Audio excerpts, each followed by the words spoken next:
Com a vitória de Lula na corrida pela presidência em 2022, a preocupação com a posse tomou conta da imprensa, do governo federal, todo mundo estava ansioso. Então é uma posse que envolve muitos órgãos de segurança, é algo que vai mexer muito com as pessoas, né, com paixões. Sabemos desses problemas que estão acontecendo recentemente aí, como aquele ataque terrorista, com bombas. Isso nos fez aumentar mais ainda o nível de segurança, né? Muito se falou sobre o esquema de segurança para o dia 1º de janeiro. Se Lula ia desfilar com carro aberto ou fechado, de quem o novo presidente receberia a faixa presidencial. Jair Bolsonaro, derrotado nas eleições, se negou a participar da cerimônia. O presidente Jair Bolsonaro embarca na sexta-feira para Orlando, no estado americano da Flórida. Com a viagem de Bolsonaro, já está certo que ele não vai passar a faixa presidencial a Luiz Inácio Lula da Silva no domingo e não há previsão de um discurso de Bolsonaro do cargo. Por todo o país, desde novembro de 2022, acampamentos golpistas foram mobilizados por opositores do governo eleito, que nem tinha assumido ainda. Dia 2 de novembro de 2022. O povo brasileiro clamando por liberdade, por justiça.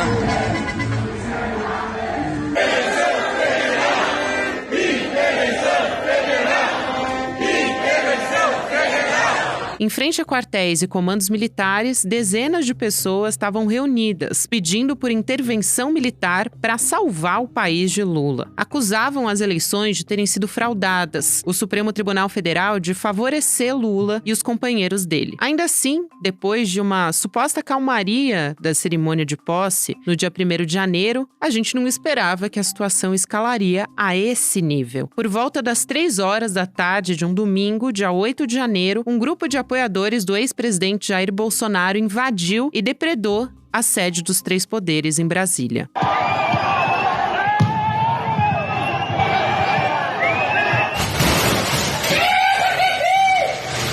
Olha aqui, pessoal, Dona Fátima, de Tubarão, Santa Catarina, 67 anos, tá quebrando tudo! Quebrando tudo e cagando essa bosta aqui! Cagou lá no banheiro, fez uma sujeira lá! Sai, Dona Fátima, Deus abençoe a senhora! É guerra! É isso aí! Vou pegar o Sandrão agora! A onda golpista derrubou as barreiras de segurança da Força Nacional, os prédios públicos estavam desocupados e o presidente Lula estava em Araraquara, no interior de São Paulo. Uma CPI foi instaurada depois para investigar as omissões e as ações desses atos. Eles não iam lá para compartilhar comigo posições políticas, nada disso. Eles iam lá para tirar foto, para fazer vídeos sobre ataques à democracia brasileira. Muito obrigada. Isso a senhora está dizendo. Os vídeos estão aqui. Eu não vou passar porque não tem mais tempo. A senhora está dizendo, pô. Eu quero só fechar, na sua opinião, as eleições brasileiras agora em 2022 foram fraudadas? Já tem o resultado das eleições. Já tem um novo presidente da República. Pô, não posso dizer que foram fraudados. Foram examinados. O senhor mudou de ideia, né? Muito obrigada, presidente. Ela fala as coisas que ela acha que tá na minha cabeça.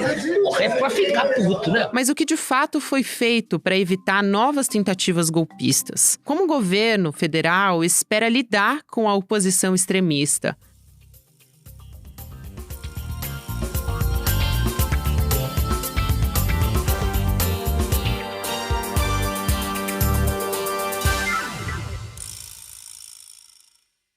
Segunda-feira, 8 de janeiro de 2023.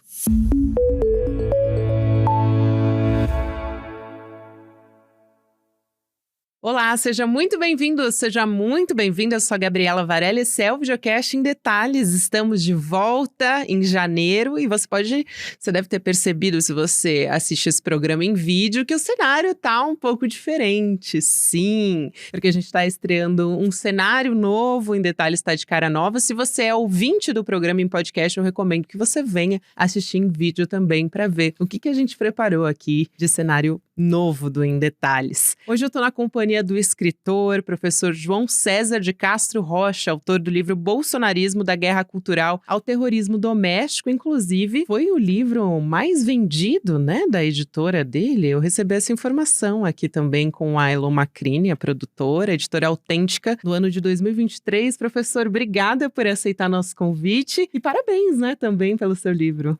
Muito obrigado, Gabriela. É a primeira vez na vida que um livro meu é o mais vendido da editora. É a editora Autêntica, que é uma das maiores editoras do Brasil. Eu confesso que eu estou feliz e surpreso. Muito bom, professor. E eu estou feliz de te receber aqui nesse dia 8 de janeiro, quando a gente está voltando com o videocast, com o programa e o podcast. Já vou começar a nossa conversa. A gente está completando nesse 8 de janeiro um ano dos atos antidemocráticos. Qual é o balanço que o senhor faz do que foi feito até agora para punir os responsáveis por esse ato contra a democracia? E quando eu falo de punir, né, não no sentido de punição da palavra, mas da gente chegar nos mandantes, da gente chegar em quem excitou esses atos também, para além de quem estava lá fazendo o quebra-quebra na Praça dos Três Poderes, porque isso também é muito importante, né, professor? É fundamental, Gabriela. Hoje nós completamos um ano do ato de terrorismo doméstico mais surpreendente da história brasileira, que foi a tentativa de golpe de Estado do dia 8 de janeiro. Eu acho que houve um acontecimento muito importante e que nós precisamos valorizar, que foi a CPMI do 8 de janeiro, que teve uma condução muito segura do presidente, mas sobretudo da relatora, a senadora Elisiane Gama, que teve que enfrentar o que infelizmente tem se tornado comum no parlamento brasileiro, Gabriela, e que eu acho que afeta muito a jornalistas como você, que é uma misoginia intolerável da extrema-direita. A senadora Elisiane Gama foi tratada de uma forma tão desrespeitosa que, para mim, configura quebra de decoro parlamentar por parte de muitos dos seus colegas, especialmente de um pastor, o pastor Marcos Feliciano. Mas por que eu estou destacando a importância da CPMI, Gabriela? Porque eu me dei o trabalho de ler o relatório final da CPMI, que foi aprovado em plenário e, portanto, encaminhada para a Procuradoria-Geral da República para que a Procuradoria-Geral da República dê andamento ou arquive os processos. Por que eu destaco isso? Houve duas narrativas durante toda a CPMI. Houve um confronto de versões. E é importante recordar este confronto para compreender onde nós estamos agora. De um lado, os bolsonaristas defendiam que o 8 de janeiro foi um fato isolado, um fenômeno aleatório, que não possuiria, por assim dizer, origem, não teria uma relação de causa e efeito. Teria sido a explosão espontânea de pessoas que invadiram a sede dos três poderes. De outro lado, e essa foi a tese vencedora na CPMI, e é a espinha dorsal do relatório corajoso da senadora Elisiane Gama. O relatório afirma que o 8 de janeiro não pode ser compreendido se for visto como um fato isolado, como uma ação aleatória de pessoas que, por algum motivo, entraram em transe e invadiram a sede do Planalto. Pelo contrário, o relatório diz com todas as palavras e reconstrói, Gabriela, reconstrói o processo pelo qual foi possível formar uma mentalidade belicosa, agressiva, que em última instância levou as pessoas tanto para acamparem durante mais de 60 dias diante de quartéis, mas sobretudo as estimulou para tomar a sede dos três poderes. E, Gabriela, uma alegria grande que eu tive como professor universitário, eu trabalho muito isolado, sozinho, dando aula para poucas pessoas, é que o relatório final da CPMI do 8 de janeiro cita o meu trabalho como uma das bases teóricas para compreender isto, que não se tratou de um fenômeno isolado, mas do resultado concreto de um acúmulo de tensão deliberadamente provocada, incluindo aí os militares. Isso é muito importante, professor. E aí o senhor também citou um ponto que é fundamental, que é a PGR que vai analisar esse documento, que foi um ato de muita coragem, inclusive, o senhor colocou muito bem, da senadora Elisiane Gama. A CPMI, a gente teve a conclusão do relatório da CPMI do 8 de janeiro em 2023, e aí a gente fica esperando, a gente tem a esperança de que os peixes grandes sejam alvo de ações concretas. Quer dizer, a gente está falando aí de personagens de alta patente do Exército, a gente está falando também do próprio ex-presidente Jair Bolsonaro, né, professor? Então, o Paulo Gonet, que assume a PGR, inclusive, num momento crucial da nossa democracia, porque saiu um PGR que ficou conhecido por ser o engavetador geral da República, né, professor? Então a gente tem esperança de que agora esses processos caminhem. Que bom que você mencionou isso, Gabriela. Muito obrigado. É isso mesmo. Até o momento, Quais foram as pessoas punidas? Aquelas que foram presas em flagrantes. Ou seja, as pessoas que estavam dentro da sede dos três poderes depredando o patrimônio público e, Gabriela, algo que nós não podemos esquecer, realizando execuções simbólicas. Veja, a cadeira do ministro Alexandre de Moraes foi levada para o gramado, a toga do ministro Alexandre de Moraes foi levada para o gramado e, simbolicamente, o ministro Alexandre de Moraes foi executado, Gabriela. Nós esquecemos que, simbolicamente, por um par de horas, o golpe triunfou. Nunca na história deste país, nem na ditadura militar, vou repetir, Gabriela, nem na ditadura militar a sede dos três poderes foi tomada de assalto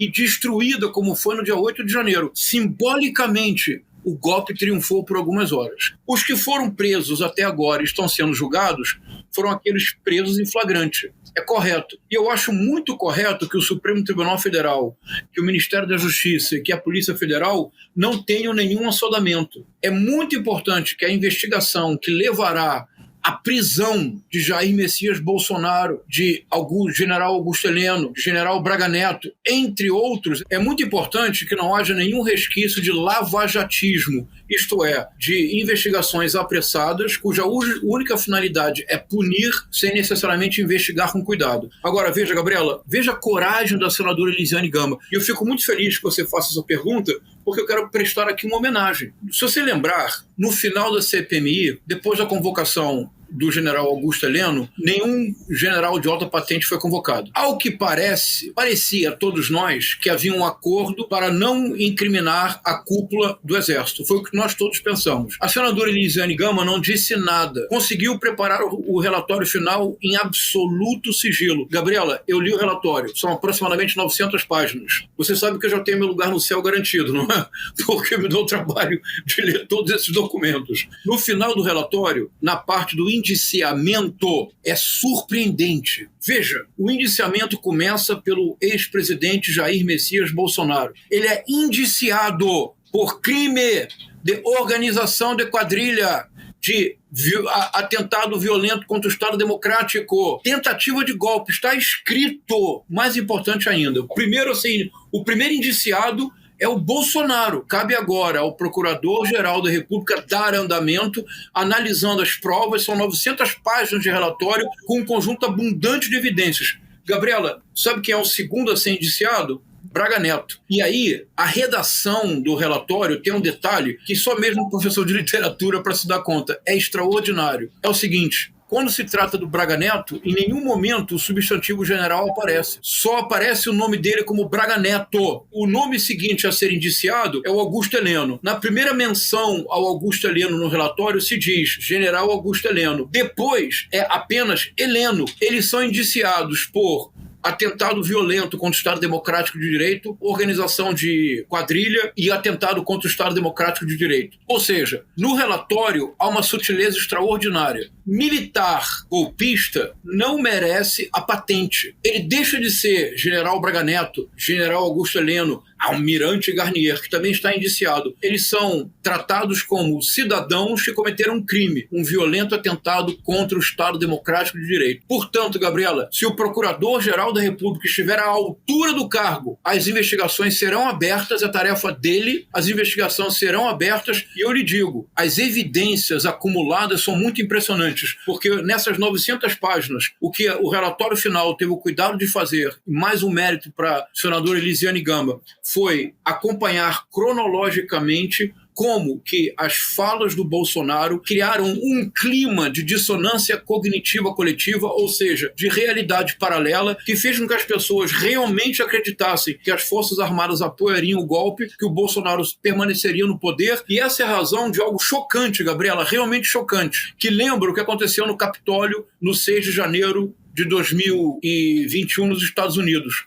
É que essas pessoas que foram presas em flagrante estão sendo condenadas a penas muito severas porque não é nem que haja evidência, há uma abundância de provas. Porque, Gabriela, elas produziram provas contra si mesmas. Elas se gravaram de dentro da sede dos três poderes, destruindo o patrimônio público. Por que elas o fizeram? Porque, em completo transe, em absoluta dissonância cognitiva coletiva, estavam convencidas que o golpe triunfaria e elas todas seriam heróis no dia seguinte. Nossa, que análise fundamental, professor. E essa linha do tempo também explica um pouco de como a gente chegou até o 8 de janeiro, né? E como é bom a gente ter um professor aqui para pegar essas sutilezas do documento, que é justamente a nomenclatura que coloca esses golpistas no lugar onde eles pertencem. Eu queria perguntar para o senhor também a respeito do Ministério da Justiça. O ministro Flávio Dino está saindo, assume a cadeira do Supremo Tribunal Federal no dia 22 de fevereiro desse ano, de 2024. Qual é a importância da gente ter um ministro, alguém que ocupe esse lugar do Ministério da Justiça, que leve a sério, e como o ministro Flávio Dino levou, desde o primeiro momento, quando essas pessoas tomaram de assalto ali a Praça dos Três Poderes, e continue cuidando, né, da nossa democracia para que atos como esse não voltem a acontecer. E aí eu pergunto para o senhor se essa peça seria fundamental para que a nossa democracia não seja ameaçada. O senhor acredita que a nossa democracia está ameaçada, ela está consolidada? Quais são os cuidados que o governo Lula e que esse ministro deve ter para que esses atos ou atos como esses não voltem a acontecer?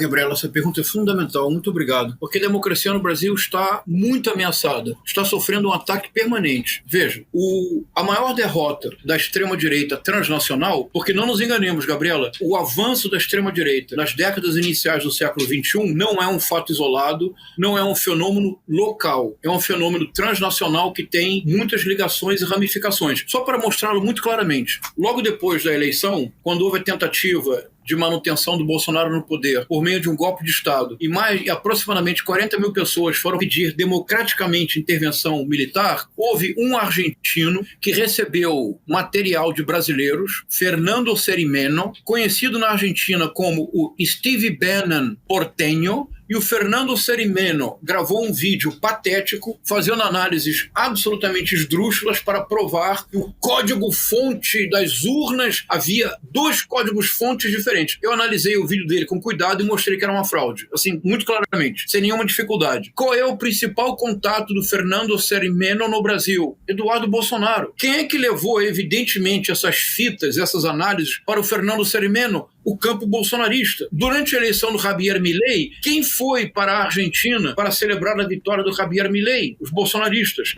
Quem foi, além disto? Viktor Orbán. Quem apoia Donald Trump? É um movimento transnacional. Isso é muito sério. E por que eu digo que a democracia continua sob ataque? Porque hoje, Gabriela, há o que eu proponho denominar de terrorismo doméstico, que é o subtítulo do meu livro. O que eu quero dizer com isso? Eu sei que a palavra é um pouco chocante, mas vamos ter coragem de pensar de maneira radical. Acompanha comigo, por favor, Gabriela, uma cronologia muito impressionante. 30 de outubro, vitória do presidente Lula e do vice-presidente Geraldo Alckmin nas eleições. Para quem, como eu, acompanha grupos de WhatsApp bolsonaristas e também do Telegram, a partir das 18 horas, começaram a pedir sessões de oração, correntes de oração. A partir das 19, 20 horas, quando ficou claro que a derrota era iminente, era um verdadeiro apocalipse. Por volta das 21 horas, já estava organizado o bloqueio nas estradas. No dia seguinte, eu dei uma entrevista, acho que para o UOL, e eu disse, olha, isso é financiado, porque o modus operandi é o mesmo, a forma da ação é a mesma, o discurso se repete, inclusive o tipo de alto-falante, o tipo de infraestrutura é a mesma.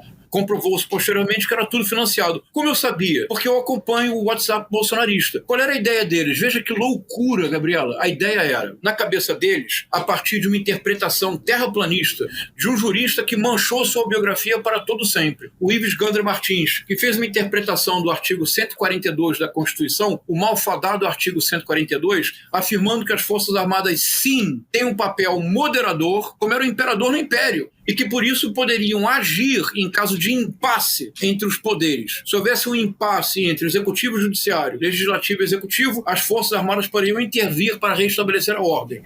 Essa interpretação terraplanista do Ivo Grander Martins foi fundamental para o golpismo bolsonarista desde maio de 2021, mas a cronologia mais imediata. 31 de outubro, começam os bloqueios na estrada. Por quê? Porque eles acreditavam que se durante 72 horas os bloqueios permanecessem, então as Forças Armadas estariam autorizadas autorizadas a intervir. Chegou o dia 4 de novembro, as Forças Armadas nada fizeram. O presidente Bolsonaro pediu que o bloqueio fosse suspenso. Como é que eles entenderam esse pedido? Para deslocar-se para a frente dos quartéis. Por quê? Porque se durante 72 horas houvesse um impasse, as Forças Armadas, então, seriam obrigadas constitucionalmente a intervir. Convocaram, se você lembrar, Gabriela, uma paralisação geral para o dia 5 de novembro. Nada aconteceu, porque se a paralisação acontecesse durante 72 horas, houvesse uma paralisação contínua, então as Forças Armadas teriam de intervir. Nada. Era de 72 horas em 72 horas. Uma sucessão de profecias que fracassam. Historicamente, quando isso ocorre, acumulam-se as frustrações e as tensões explodem em violência. 12 de dezembro, diplomação do, agora sim, formalmente, presidente Luiz Inácio Lula da Silva e vice-presidente Geraldo Alckmin. O que faz os bolsonaristas? Tentam invadir a sede da Polícia Federal, incendeiam carros e caminhões em Brasília, tentam jogar um caminhão incendiado do alto de um viaduto. Nenhum bolsonarista foi preso pela Polícia Militar do Distrito Federal. Imagine se fosse manifestação do MST.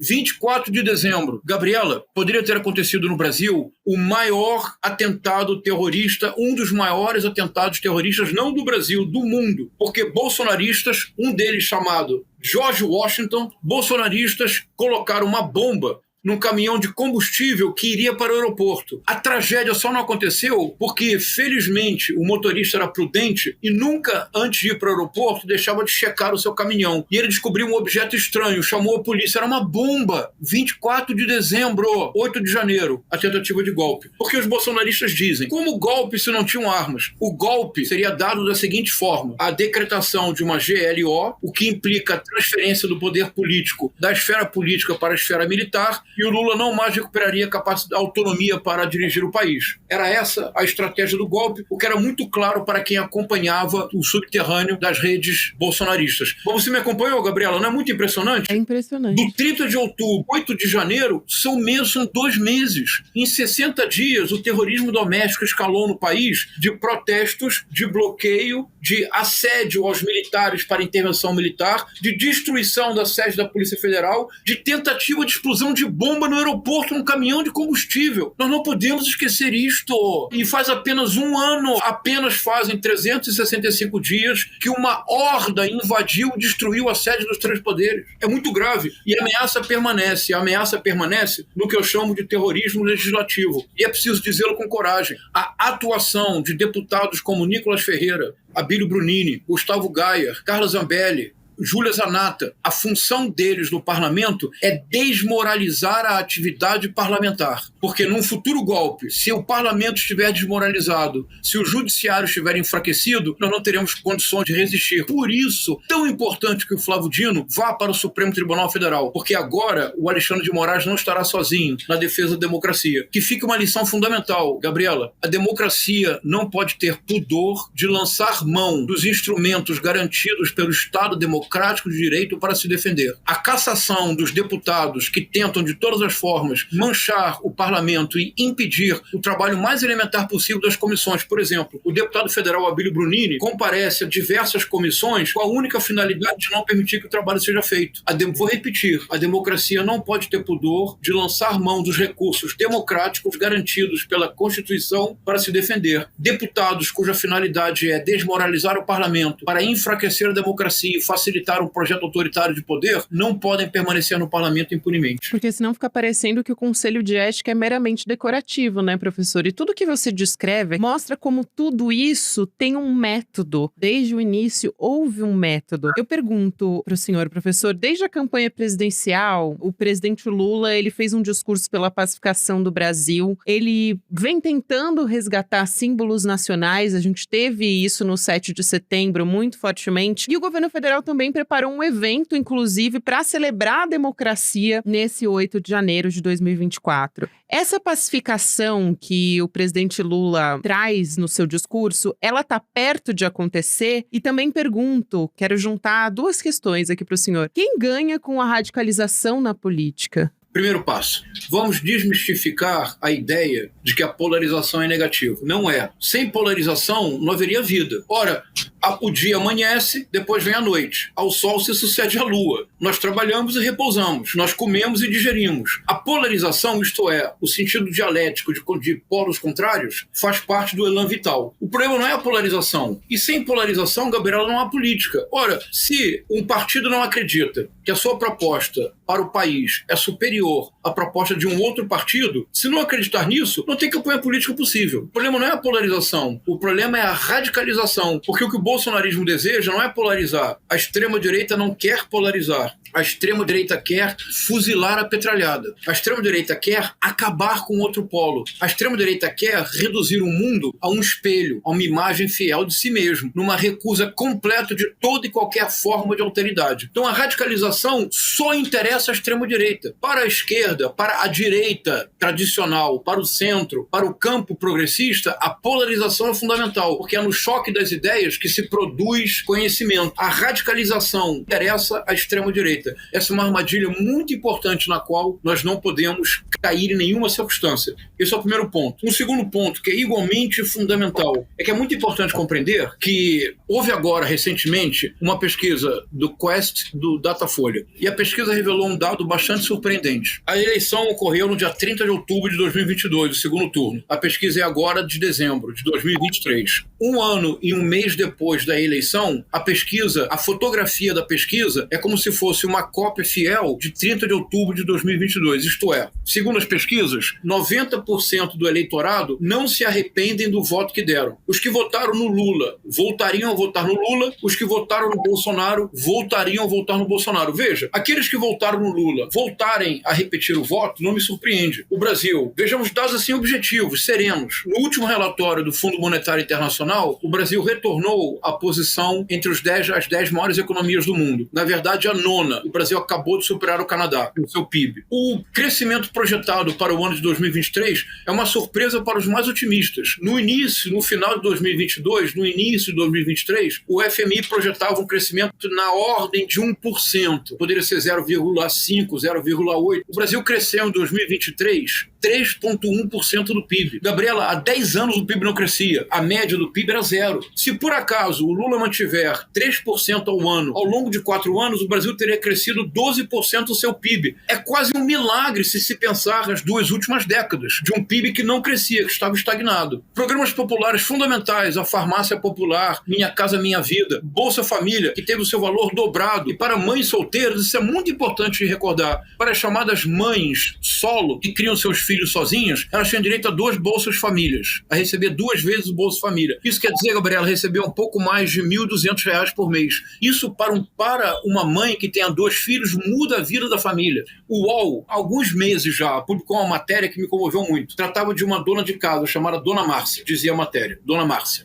E ela tinha 2 filhos. E ela estava se sentindo no seu momento mais feliz da vida. Gabriela, sabe por quê? Porque ela recebendo o Bolsa Família 2 vezes, ela disse, pela primeira vez na vida, eu posso dar 2 proteínas para os meus filhos no almoço e no jantar. O que é o que a mim me comove muito, porque eu sou pai. E eu fico imaginando o que significará para um pai ou para uma mãe não poder oferecer para o filho ovo no almoço e um frango no jantar. Tem que escolher uma única proteína durante o dia inteiro. Então, são gestos que vão mudando o país pouco a pouco. A reforma tributária, depois de 40 anos, foi finalmente aprovada. Depois de mais de praticamente 4 décadas de discussão. Não é a reforma tributária dos nossos olhos, mas a política assim se faz. A política é a arte da utopia no reino do possível. Então, compreende-se que os votos dados ao Lula seriam repetidos. Por exemplo, algo muito importante, o Brasil recuperou a sua posição internacional, Gabriela. O Brasil hoje é líder do G20, do G7. O Brasil tem uma posição proeminente no COP28. Agora, no final do ano, pela primeira vez em 6 anos, o Brasil pagou todas as dívidas que tinha com organismos internacionais, sobretudo com a Organização das Nações Unidas. O Brasil voltou ao cenário internacional. O Nicolás Maduro, agora, na reunião que teve com o presidente da Guiana, estendeu a mão e disse: não teremos guerra e o Brasil será o mediador dos nossos conflitos futuros. É notável. Há muito a fazer, mas muito foi feito nesse primeiro ano. Agora, Gabriela, como é que você explica que os 58 milhões de votos dados ao Bolsonaro, que essas 58 milhões de pessoas insistem no voto? Veja, Bolsonaro está inelegível, estourou o caso escabroso das joias, este caso incompreensível de um Rolex que foi vendido em Miami, depois foi recomprado para ser entregue ao TCU. Ou seja, Como é possível compreender que essas 58 milhões de pessoas voltariam a votar no Bolsonaro? Aqui, Gabriela, é um ponto central do meu livro que você generosamente citou no princípio, que é a seguinte ideia. Vou ser bem breve, que sei que nós estamos acabando. Nós precisamos parar de pensar que os adeptos da extrema-direita ou os fanatizados pelo Bolsonaro vivem numa realidade paralela. Eu proponho denominar dissonância cognitiva coletiva, porque veja, se nós nos referimos à realidade paralela, nós não somos capazes de enfrentar do ponto de vista objetivo e racional, porque nós estaríamos dizendo que estão todos numa ilusão profunda. Mas, Gabriela, o que acontece quando 58 milhões de pessoas abraçam a mesma ilusão? O que acontece quando 58 milhões de pessoas consideram que a sua realidade é a autêntica verdade dos fatos? O que acontece é dissonância cognitiva coletiva. Não é mais realidade paralela, é uma realidade concreta que, no caso brasileiro, bateu a nossa porta para destruir a democracia. É essa a ameaça permanente à democracia, porque embora os deputados bolsonaristas no parlamento sejam literalmente clowns, histriônicos, histéricos, que transformam o parlamento num cenário permanente para produzir cortes e lacrações para as redes sociais, esses mesmos cortes e essas mesmas lacrações constituem, o que eu vou propor agora parecerá excessivo, mas não é, Gabriela. Os deputados bolsonaristas que produzem continuamente cortes falsos e lacrações constantes constituem um problema de saúde pública mental e um problema de saúde pública coletiva, porque eles permanecem, eles mantêm reféns dessas falsas polarizações, eles mantêm reféns de teorias conspiratórias e de notícias falsas dezenas de milhões de brasileiros e de brasileiras. Para que a democracia no Brasil seja realmente sólida, eu acho que é necessária uma dupla estratégia. De imediato, punição rigorosa a longo prazo. Nós, do campo progressista, do campo da esquerda democrática, precisamos encontrar uma linguagem e temos que abrir os braços para conversar com os evangélicos, que têm uma realidade muito plural e muito complexa, e nós precisamos abrir os braços e dialogar com eleitores eventuais de Bolsonaro. Eu faço questão de diferenciar dos 58 milhões de votos dados ao Bolsonaro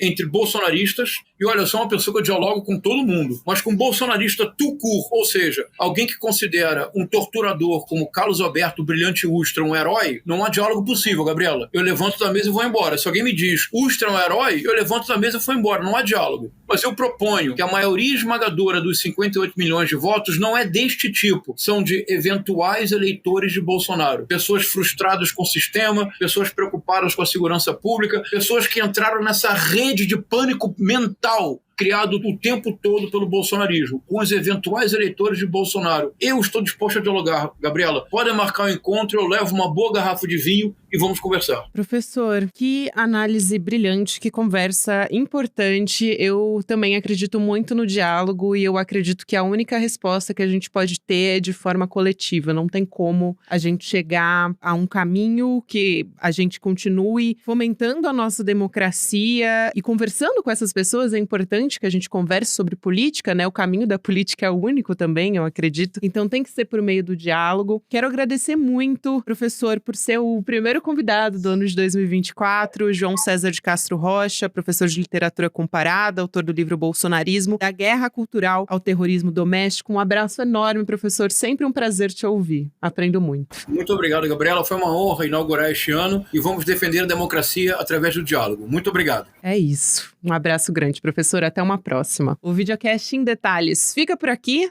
O próximo episódio vai ao ar às 10h30 da manhã, ao vivo no YouTube, por onde você acompanha toda a nossa programação. Muito obrigada a você que me acompanhou até aqui. Um abraço e até amanhã. Eu, Gabriela Varela, faço a apresentação e a coordenação do Videocast em Detalhes. O roteiro é feito por mim e pela Ana Carolina Navarro. A direção técnica de gravação é de Guilherme Bessa, Bianca Pasquim e Caio Marinato. A coordenação de transmissão é de Malu Pessoa, Leonardo Salles e Giovanni Nino. A operação de áudio é de Igor Santana e Denis Williams. A direção de imagem do Gabriel Vento. A produção é da Elô Macrini. A vinheta original é de Caio Marinato. A edição de áudio e sonorização são de César Degani. A direção de mídias sociais é de Joema Martins. E a direção de arte é de Stella Spironelli. A coordenação de artes gráficas de Isabela Chiara. A direção de programação é de Maurício Arruda. E a produção executiva de Eduardo Moreira e Rafael Donatiello. Este episódio usou áudios da TV Brasil, Record TV, TV Câmara, TV Senado, Canal UOL